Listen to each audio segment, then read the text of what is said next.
Hi, and welcome back to the channel. My name is Bob, and this is my Dungeon Master's Guide series to Descent into Avernus. I just want to say thank you to all of those who watch my videos. The Avernus Guide series has been getting a lot of positive feedback and plenty of kind words in the comment sections below. I'm so glad that a lot of people find these videos as a helpful resource. I've always thought of these videos as sort of like a pre-reading. That way, when you go and actually read the book, you have an idea of what's to come. Or if you've already read the book, then these serve as sort of like a reinforcement to what's already in the text. Now today I am so excited to jump into Elturel. Chapter 2 starts off by putting the characters right into the action. The characters have most likely come to Elturel using the Plane Shift spell. Traxagor, the wizard that is friends with Silvira Silvakis, has most likely teleported the group there, and you probably have a few NPCs with you too. You have Lulu, the Hollyphant, who was once the great steed of Zariel herself. You also have Rhea Mantelmorn with the group. And perhaps you even have some more people with you. Maybe you have Mortlock Vanthamper or somebody else that they picked up along the way. The entire group is dropped off in the city of Elturel. But Elturel is already descending into Avernus. In fact, it has these large demon iron chains pulling it down to the river Styx. However, fate will have it that Elturel could still be saved, because rather than being pulled directly down, the forces of Zariel have been halted by a demon incursion. So at the moment, the city is actually not being pulled down further into Avernus. The chapter is broken up into 4 parts, and I'll be going over each of them in a separate video. The section discusses what happens when they arrive on the streets of Elturel, the initial chaos of what's going on. The characters will have to get their bearings, they'll have to formulate a plan, and figure out where to go next. The place that they'll end up having to go to is called the High Hall, which is the second part of this chapter. The High Hall is a big cathedral, almost like a fortress in its own right. This is where Rhea Mantelmorn will tell the group if there were to be some sort of incursion or attack, citizens are told to fall back to safety at the cathedral. Once in the cathedral, the characters will be directed to the Grand Cemetery, because that's where older Ravengard, the Grand Duke of Baldur's Gate, has taken a group of warriors to go and find help. Once you return with older Ravengard in the magic item, the Helm of Torm in hand, then the real action begins. Characters will have to escape Elturel and go down into Avernus to find some sort of way to free the city. This is all described in the flowchart in Chapter 2. You can take a look at it here. I think that you can follow this structure. It's very straightforward. Doesn't need to be really fiddled with. The characters should be level 5 when they enter Elturel, and level 6 when they leave. So now let's focus on arrival in Elturel. Once the characters teleport into the streets of Elturel, Traxagor will vanish. It says here in the book he's actually going to use Time Stop, which is a very powerful spell, to then get away and cast Plane Shift again to return to his tower. I don't necessarily think he has to be sneaking off here. He can tell the players he's leaving and then bounce. But ultimately, it's up to you how you want to handle Traxagor. Do you want him to stay with the group and help them get through Elturel? Do you want him to have any sort of guidance on the group at the beginning? He's a very powerful wizard, though, so you may want to take him out of the equation. When I ran this, I actually had Traxagor leave right away. Just said that he was leaving, and there was nothing to it. He just left, and it was kind of pre-agreed upon that he was not going to stay with the group, but he would definitely get them to Avernus. Now, the key here is Rhea. Rhea is the NPC that's going to be the most help in Elturel. Rhea is going to explain to the group all of the things about Elturel and how it functions. She's also going to be the emotional tie here, because if you have characters that are from Elturel, then they can kind of do this on their own, but if Rhea is the only tie to Elturel in the group, she's going to be heartbroken about what she sees around the streets of Elturel. First off, if you take a look at the map here, you can see the city is breaking apart. The city is on fire, literally. The companion, the second sun that Elturel always had shining over it, that sort of made the city very unique, is now completely black and is striking Elturel with electricity. Rhea is going to tell the group that they have to head to the High Hall. If Grand Duke Ulder Ravengard is here in Elturel still, this is where the last resistance will be fighting. And finally, Gargoth. If your characters have the Shield of the Hidden Lord, this is the first time that Gargoth will attempt to break free of the shield. Gargoth does not know that just being in Avernus isn't enough to break free. You need a pit fiend or some equivalent high-level creature to free him. But he'll try, and this could be the first time that the player who has the shield can sense that Gargoth is trying to escape. I personally don't like this, because I think once Gargoth tries to escape, then your players aren't going to trust him anymore. And even the player who's holding on to the shield, if they've done a great job role-playing that they are, on Gargoth's side, this would kind of be the last straw. So I didn't have my player know this. That way Gargoth could still try to get free later and not blow his cover. So that's what's going on with the party and the NPCs, and immediately what happens when they are teleported. So they are not yet fully in Avernus. I mean, technically they are. This is where again, the module does a little bit of a poor job explaining what exactly happens. Does that mean you're starting to use Avernus environmental rules? Elturel has its own sort of hazards and environmental rules. So I made it so that my players did not fully experience Avernus quite yet. I think that when they actually get onto the ground, then you can explain to them the Avernus side of it. But if you would like to use the features of Avernus, that is in chapter 3, which eventually I will get to in the guide series. But the features of Avernus basically just talk all about the heat, about modifications to magic, about the river Styx, and I didn't want to include any of that stuff right now because I kind of didn't want to give this info dump to the players. I just wanted them to get into Elturel, see the chaos of this big battle going on down below them with demons and devils, and I wanted them to experience that and jump right into the action. I didn't want to have to say, okay, now we're in Avernus, here are all the features. As I said at the beginning of this video, I love this Elturel section. It does have a really cool, stealthy vibe to it. Because there's a big battle raging down below, the smaller contingency of devils that are up on the streets of Elturel would be minimal. I think the characters could ambush these devils and have the upper hand if they play it smart. And so they would have probably left sort of like a skeleton crew just maintaining what's going on in Elturel. Perhaps they're not fighting actively, they're not necessarily pushing forwards to the cathedral yet. They're kind of patrolling the streets, just waiting and biding their time until the battle down below settles. All right, so here are the Elturel hazards. First things first, falling. Since the city is 500 feet above the surface of Avernus, if they were to fall, they're going to take 20 d6 bludgeoning damage and fall into the river Styx, which then has its own issues. In the Avernus features section of chapter 3, it does talk about what happens with the river Styx, but basically it's kind of like having a feeble mind spell with a DC 20 cast on you. Characters basically can't cast spells, activate items, understand language, or communicate in any intelligible way. Luckily, you get to repeat the save every round, so it's not such a big deal if it was out of combat, but if you went down to the river and there were demons all around you fighting devils, then yeah, you might want to be able to pop right back up. Lightning. There is lightning coming out of the companion at random intervals throughout the entire siege. Now it says here the chances of getting struck by lightning are very minimal, but you could be underneath a building that gets struck and then falling debris can hit you. So it's up to you to decide how often you want the characters to make dexterity saving throws, but you can use falling debris or even lightning itself. Suggest using the lightning bolt spell, so 8d6 lightning damage. Earthquakes. Since the city is practically being torn apart, there's earthquakes all the time. The entire city lurches from side to side, and the great posts binding it to Avernus sink further into the ground. If creatures are standing on the surface of the city, they must succeed on a DC 10 saving throw or fall prone. In addition, you can describe other damage or drama resulting from a shift. Perhaps building collapses, forcing creatures close enough to be struck by falling debris to succeed on a DC 15 dexterity saving throw or take 2d6 bludgeoning damage. Again, all of these environmental factors are up to you. It's totally your call. I made my characters do it kind of like randomly here or there. In fact, I forgot quite often.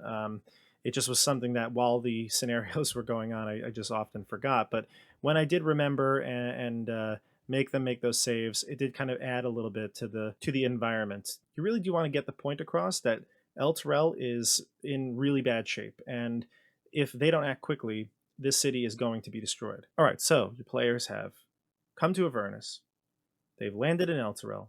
They're ready to go. They've got a plan to go to the High Hall, talk to Grand Duke Older Ravengard, and find a way to get the city back up to the material plane. But what's going to happen in between the starting point and the High Hall? Well, quite a bit. It says here that they're going to start on the east side of town. You could pick any point, really. It's kind of arbitrary, but having them start on the east side forces them to go all the way across city, crossing some bridges, going through city blocks, and places where they're definitely going to fight some enemies and enemy devil patrols. This really gave me a Warriors vibe, kind of like that around every corner there could be an enemy and somebody waiting for you. And they're very weird looking. And as you're progressing through the city, who knows what's going to get you next. So some encounters. The first encounter is called the Unwelcome Party. Characters basically face 3 bearded devils named Blast, Nod, and Thun. They just happen to catch them on the street. They're actually assaulting Harkina Hunt and her young twin boys, Izo and Brask. They are basically out searching for provisions. And this is important because you want to show the group that there are survivors and that there are people here in this city to save. It's not just a completely destroyed city. Having as many ties, that emotional connection to the city as possible is going to benefit the group in the end. So the characters can intervene, save Harkina and her sons, and then they could probably pick them up and take them to the cathedral. I would imagine that Harkina and her sons don't have a lot of ways to protect themselves, so they can sort of become like a civilian caravan that's taking everyone from their homes that they're hiding in through all the way to the cathedral. It does get a little boring, though, to see devils over and over again, and you've already fought some bearded devils, most likely in the previous chapter, so you just gotta be careful with how many times you always throw bearded devils or barbed devils, because they show up a lot. There are some other devils in other books, but I mean, at this point in the game, it's not going to be such a big deal. Just always try to remind yourself, how many times have I used this creature? Is going to be repetitive. When they save Harkina, she's going to tell the group quite a bit of information about what's going on in Elturel. Many Elturel citizens died when the city was drawn to this terrible place. Still more have died in the days since from the attacks of the terrible creatures. A lack of food and water and the collapsing of many of the city's buildings have also done a number. Harkina and the boys have been hiding in the basement of a tavern that had enough reserve of food and water to keep them alive for a time. But when those provisions ran out, the family was forced to creep from safety and search for more. The city has been split in two, and that's something that's going to be important because the characters have to figure out a way to get across. There are 2 bridges, Torm's Reach and Torm's Blade. The High Overseer Thavius Krieg is the leader of the city, and Harkina hopes that he's working on a plan to rescue the survivors and drive away the devils. This is where your characters are going to have to make a decision. Are you going to give this commoner, this random person you met on the street, the hard truth that Thavius Krieg is not a savior? In fact, it's his fault that they're here in the first place. Some of them, your characters are going to have that reaction where they're going to be like, oh God, do we tell her or not? Maybe they do tell her. Maybe they spare telling the children. But whatever, the point is that they have to make a decision to tell her or not. One of the cool things about this module is that you can talk to these devils. So if you happen to not kill the devils, you captured them and interrogated them, you can try to intimidate them and get them to tell you some information. If you pass a DC 15 intimidation check, then you can find out some information from one of the bearded devils. The demon attack from the river Styx intensified when the city appeared in the sky. The demons are also trying to climb the binding posts or fly into the city, but the devils constantly push them back. The devils are also trying to figure out how to best use the city to its strategic advantage. Slowly and erratically, the spike posts that bind Elturel are being drawn to the ground, pulling the city down towards the river Styx. The devils don't know how long this process will take, and that is actually kind of important that they don't know. You don't really want to put a hard time limit on it because then you're going to force the characters to speed through the Elturel section, and you kind of want to savor it. The only reason the city is not under control of the devilish forces already is because of these demon attacks, stating that the Abyssal Tide is taking all of the devil's resources. The devils assume the city was brought here by Zariel, the ruler of Avernus. So this section always confused me in the book. I thought it was very clear that Zariel was orchestrating this entire plot and that all the devils would probably be in on it and they would be getting orders from her to seize the city. It also struck me that Zariel is not here at the battle. If this was her grand plan to bring Elturel and then eventually future cities down into Avernus, why is she not leading the battle fighting these demons? Wouldn't it end quicker? She's clearly the most powerful being in Avernus. So there is some plot holes here, and I think what you need to do is keep everything extremely vague. And I know that's a kind of a bit of a cop-out, but the module doesn't really give you much information about where she is at any given point. You just have to keep it vague because you don't want to corner yourself in the story. You don't want to say Zariel is down there because then the characters could just try to face off against her right away. And that would be terrible. She's going to destroy them. Or in fact, Zariel would be there and then the battle with the demons could end and then immediately Elturel is doomed. I did keep it vague. And the book in the Avernus section does say that time works very differently here. And so I figured what will happen is that since time does work very differently, perhaps this battle against the demon incursion is actually going to take them weeks to finish. And you can even say that the devils that they meet in Elturel can tell them that. They can say, oh, you know, for you humans, it may seem like weeks. For us, it seems like but a few moments. And so that kind of very vague estimation of time is kind of all you need to let your players know that there is no concept of time here and that they should work quickly, but at the same time, they don't need to rush. They need to do this the right way so that they can save the city. And we'll talk all about timing and the location of events and the Avernus section when I get there, because it's a little too much for the Elturel section. At this point, your characters won't even really have that much time to question what's going on. Their immediate reaction should be get to the High Hall, save Elder Ravengard, get a plan together with them, and just try to take one step at a time. So now that you have quite a few NPCs in tow, which can be a little hard to manage, I'll admit. The book even says you can decide to have NPCs fight or not, or just assume that they're fighting kind of like in the background. That's mainly what I did because I had 8 players in my group, so having more NPCs, people to help them in the combats, always would just mean that it's going to take forever to do any sort of fight. If there was a very specific thing an NPC needed to do, I would narrate that, but otherwise, no, it would just be that they're fighting kind of on side by side. So as I said, there are more encounters in Elturel that you can use. In fact, it's kind of like a random encounters table. I think you should plan this out, though. I really don't like rolling too much on these random tables. I think you should just pick the ones that you like the best. And if you want to make it random in some way, do that. But pick maybe like 4 of the ones that you like the best and then roll a d4. Let's go through them all and make sure that we understand them and where you could perhaps use them. The first one is collapsed building. A quake rocks the city and the buildings collapse in the distance. The characters hear cries from the emerging rubble. Basically, you have trapped victims under buried rubble and the characters have to free them. You can do this sort of like a skill check. You can do this like a skill challenge if you want to make it a little more exciting. You can have the characters use perception checks to try to find the victims that are under the rubble, and then athletics or acrobatics to remove the debris or sneak into tight places. You can make up the DCs, probably something fairly easy. You don't want to make it too hard.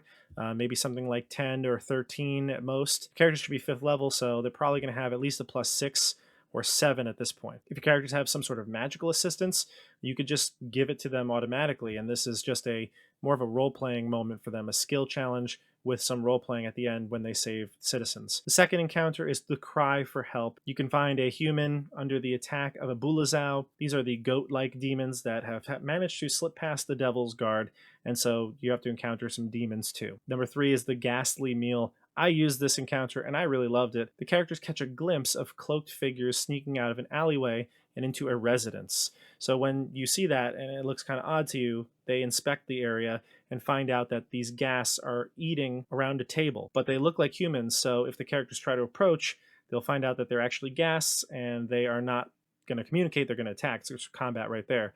There's no maps, unfortunately, for any of this, all these random encounters, so you might have to come up with some sort of a maps for using a grid-based game, but you can easily draw out a home, and these ghasts will be eating around it. Of course, they are eating people, and there's a young girl who's in a cupboard here. Her name is Shora, and she's going to be trying to escape, and I had my players do this sneakily, so they were watching from like a window, and they saw the little girl in the cupboard start to open the cupboard and try to crawl out and sneak towards the door, when a pot or a pan or something falls down and the ghasts see her. So then they have to jump in and help her. And I thought this was really cool and grisly, and the characters were watching these ghasts munch down on some people, and it added the fear factor, kicked up the fear factor a lot. It does say in the book that if you get Shora to the High Hall, you'll gain an inspiration point because she has no family left. I think that the characters probably take her with them. Number 4 is the Ghoul Pack. 7 ghouls roam the streets of Elturel looking for their next meal. You can really up this. I actually upped it a lot. I gave them like 12 ghouls because, again, I had a very large party, but you can always just throw more in there. They can just be like an endless wave. In fact, the way that I did it was I drew out a city block grid, and then I had my characters, the goal was to get from point A to point B, kind of like a little mini game or game within a game.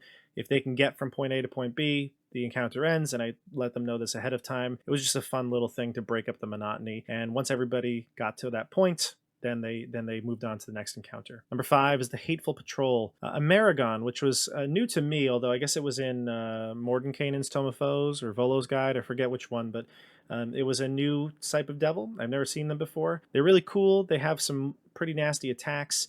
They've got halberds that they fight with, so they've got reach. They have crossbows that they can use at range, and they're pretty nasty. You can also pair them with hellhounds, it says here too. And what's really creepy about the Maragons is they have this like gold-plated face They make no noise when they fight, which is really creepy. Number 6 is the Imp Sales Pitch. I did use this in my game as well. Basically, the characters see an imp, which is a very small, tiny winged devil, making a deal with a commoner, a halfling named Pilster Pebblehuck. Pilster was a baker who was running out of food, so he's going to be signing over his soul to get about a month's worth of provisions. The contract is going to be written right into the halfling's skin, so that has a really creepy vibe to it too.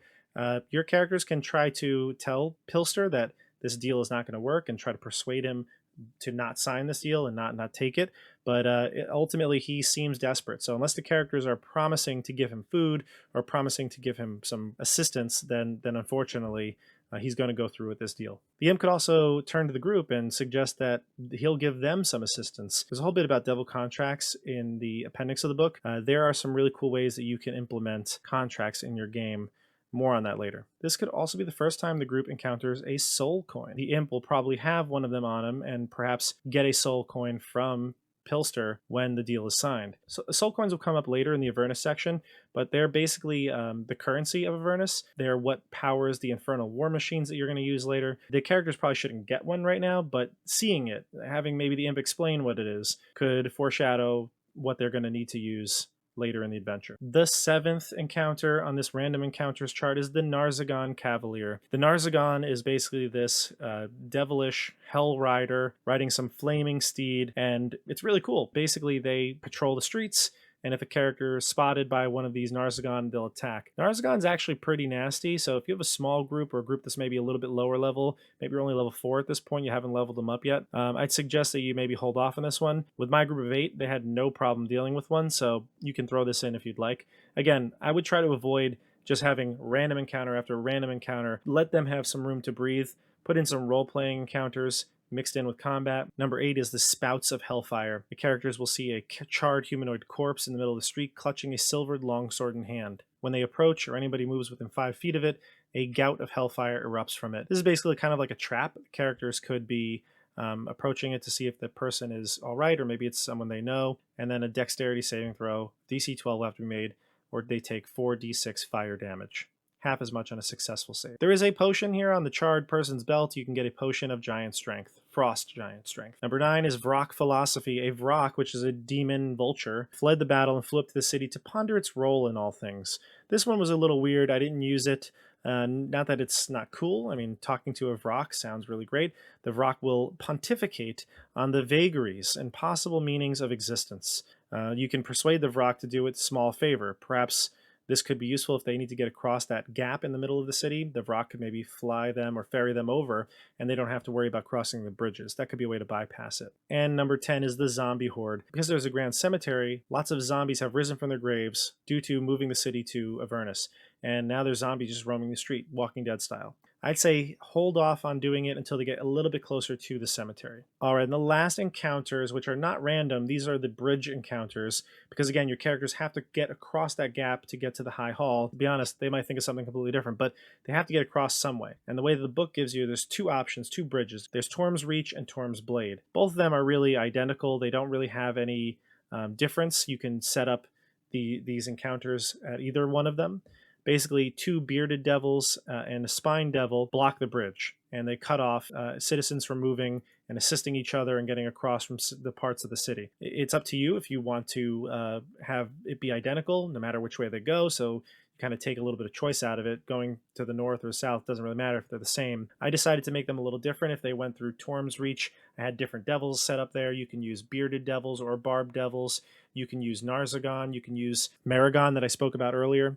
It's up to you, totally. I definitely have a flying element, though, to it, so that these spine devils are going to hit them from the air, and then you have these pretty heavy hitters like bearded devils or barbed devils hitting on the ground. One of the cool things about these bridges is that there are holy runes inscribed to some of the gods here. Characters with a DC 15 intelligence religion check would know that these are symbols of Torm and perhaps know how to activate them. If they are activated, then any fiend or undead that's on the bridge will take 4d10 radiant damage, and the effect will last for 1 minute. So in a battle where you're fighting on a bridge, if somebody were to activate these runes, they would be very helpful to end that combat quickly. So what my characters did was, instead of just activating these runes and fighting the enemies that had planned to be guarding the bridges. They went south further towards the High Hall, cast Fly, and then ferried themselves across. Yeah, so 5th level, they have access to Fly. I'm just letting you know that if your characters have Fly, there's no way that they're going to decide to go over a bridge that's heavily protected when they could ferry themselves over. You could kind of spoil that by saying that Spine Devils are patrolling the air and they see them, and then so when they land on the other side, there's Narzagon or Maragons waiting for them, or a Vrock could be coming by and attack them while they're flying. So there's lots of dangers that you can add to it, but yeah, it's really, again, these are all basically random encounters or encounters at specific locations that you can choose to use or not. Like I said, mix up the encounters. I'd say anywhere from 3 to 5 combats on their way to the High Hall, and any more than 2 or 3 RP moments would probably be too much. You don't really want this to take more than a session or 2 to get them from point A to point B. That is the end of my Arrival in Elturel section. I hope you found this useful. There was quite a bit to unpack here, so make sure that when you're doing your prep, you really start to prioritize things that you want to happen, things that you know you're going to want to use, and things that you can kind of do without if the characters choose to avoid it. Again, if you like this video, please hit the like button down below, subscribe to the channel, and hit the bell icon to make sure you get notifications whenever I go live with a new video. Also, I'm doing a lot of actual play, live sessions of my Candlekeep Mysteries games on the YouTube channel and my Twitch channel. I'll leave links to the Twitch down below. All right, I'll see you on the tabletop. Bye.